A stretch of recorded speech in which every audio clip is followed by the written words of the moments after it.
To go from beginner to advanced in pickleball, you need to understand the fundamental strategies that are going to help you play efficiently and effectively. So in this video, we're going to take you through an entire pickleball point and giving you the top secret strategies to take you from beginner to advanced. And be sure to stay to the end of the video because we're giving away $1,000 worth of Selkirk store credit, split evenly between 5 lucky winners.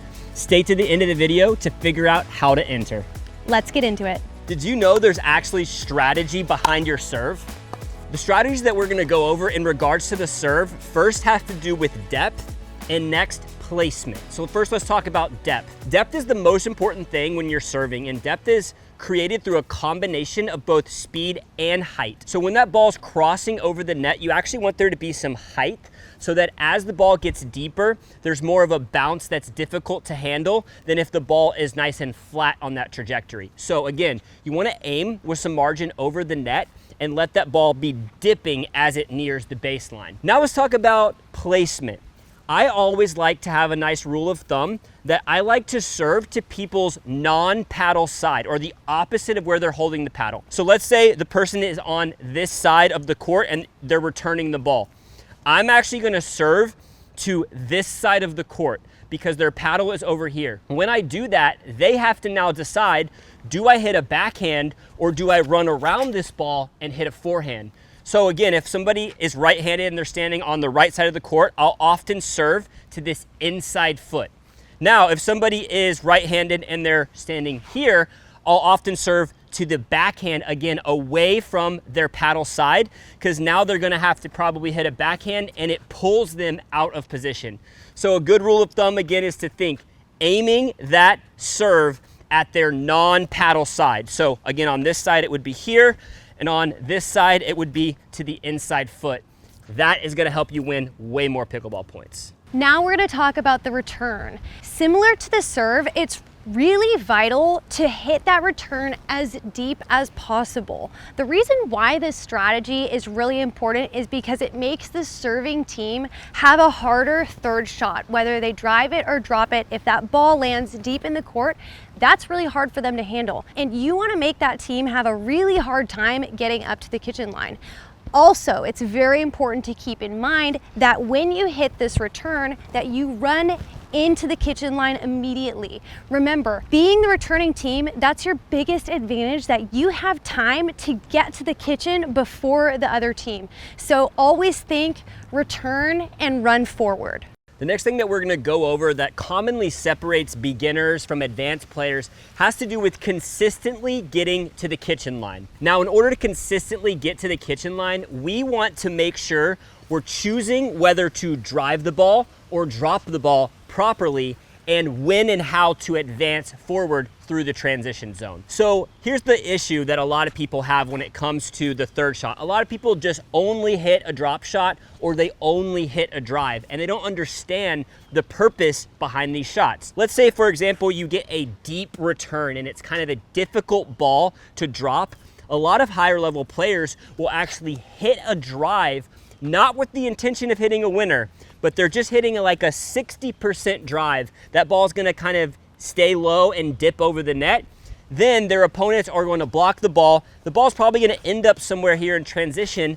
Now I have a much easier ball to drop and make my way forward. So again, if you're getting a return that's already taking you into transition, yeah, maybe come and drop it. Or maybe you're getting a return that doesn't have much spin or action on it. Yeah, go ahead and drop it. But if you have a lot going on with that return and it's a really aggressive return, try just a nice 60% drive, keep it low, let them respond, come up here, drop that ball and work your way into the kitchen. If you can do that, you'll get to the kitchen much more consistently like advanced players do. And one extra little tip to keep in mind, we say just don't flirt with the net. Respect the net. That means do not hit the ball into the net. That's the worst shot in pickleball. Give yourself margin, and if you leave the ball up, you can always hit another shot. Now, if you're the returning team and the serving team is on their way, making their way to the kitchen, it's really important that your strategy to keep in mind is to make sure you give the service team the most difficult time on their way up, meaning you want to keep them back as much as possible. So if you can attack a ball, attack attack it. And great spots for you to aim for are the service team's feet, because they have the indecision of whether to let the ball bounce or take it out of the air. And another great strategy is to try to get them off balance, meaning hitting certain angles on the court. Now, a really good rule of thumb here is to attack any ball that you can reach that's above net level. That's a ball that you should be attacking, hitting down on, and keeping your opponents back. However, there is the reality that you have to respect a good shot when they hit it.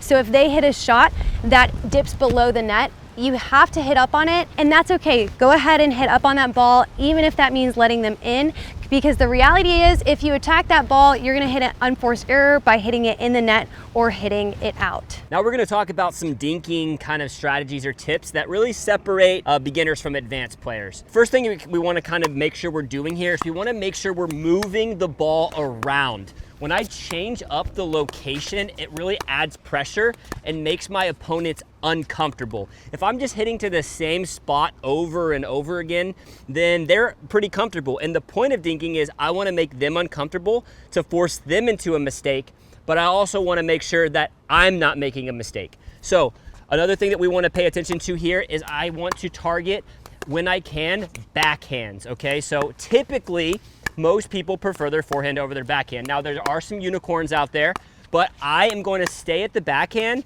and if somebody proves they have a good, consistent backhand, then maybe I'll go away from the backhand. And again, it's important to mix it up as well. Another thing to keep in mind when you're dinking is you do want to take some balls out of the air, okay? So you want to be leaning in here.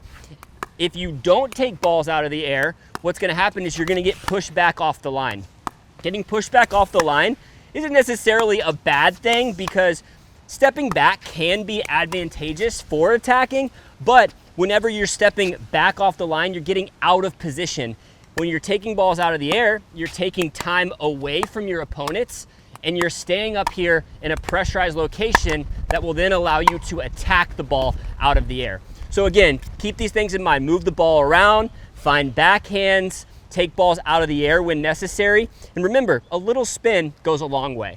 Now we're going to talk about strategy at the kitchen line with your partner and movement on the court. Now this is super key to create really good defense and offense on the pickleball court. So a lot of people, especially starting off, will play pickleball like it's 50-50. Like Alex just has his side and I just have my side, and I don't ever touch a ball that goes past this middle line. But let me tell you, that's a huge mistake.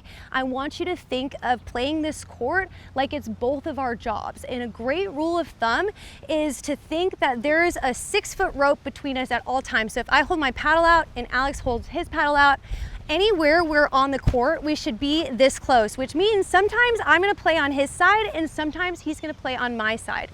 Now, the way we determine that is going to be where the ball bounces. So I'm going to show you guys what this looks like. If we're dinking and the ball goes to my sideline, Alex is going to hug that middle and help defend those shots. Now, if the ball goes middle, we're going to be kind of on our respective sides getting the ball. Now, if the ball goes sideline, I'm going to squeeze middle and make sure that I'm supporting in this middle roll. If you guys move like this on the court, this is going to make it very hard for your opponents to find weaknesses and attacks, because you're taking away the easiest places on the court to attack. So moving like this is a huge strategy to advance in level.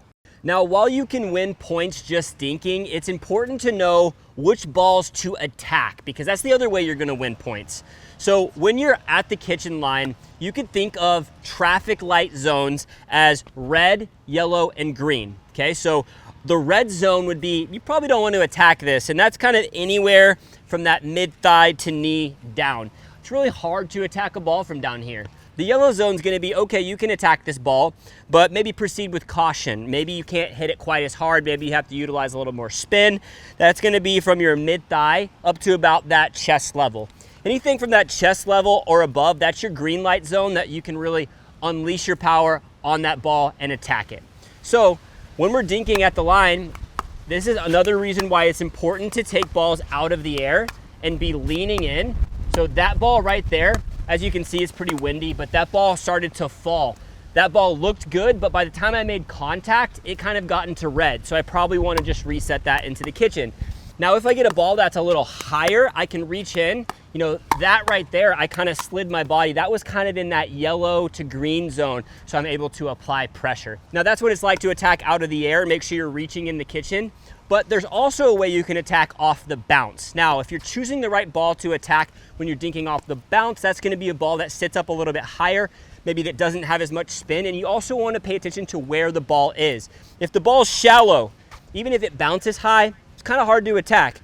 The deeper the ball gets, the more you can attack it because you have more room to work with. So if the ball comes kind of around to that heat zone, but it sticks up a little higher, you rotate back. So if the ball's kind of coming to this zone here, if I take a step back and rotate, that's gonna give me more time. Now, I'm kind of out of position here, so I do wanna make sure I have time to recover back, but kind of rotating back gives yourself more time and space to attack off the bounce. You also wanna kind of be aware of where is the ball laterally. If it's out here, I have different options to go to. If it's here, I can only really speed the ball up to the middle, so I just wanna be cautious of that. But it's really important if you want to go from beginner to advanced, you learn which balls to attack and which balls to play it safe. Now, it's really important to think outside of the box when it comes to attack. A lot of people will think the only way to attack the ball is if you speed up at the kitchen line, but that's actually not true. A really creative way to cause some chaos on the other side of the court is to do something like lob your opponents. Again, this can be as simple as just being in a dinking battle and then throwing up a lob, and now your opponents have to go all the way back to the kitchen line and work their way up again. So don't get married to, I only can speed up to attack the ball. Make it your goal to make the other team uncomfortable and get them out of position any way you can. Thanks so much for watching this video, and make sure you like and subscribe to the PlayPickleball.com YouTube channel. And as we mentioned in the beginning of the video, we're giving away $1,000 worth of Selkirk store credit, split evenly between 5 lucky winners. To enter, click this link. You can also find this link in the description below. We'll see you on the next one.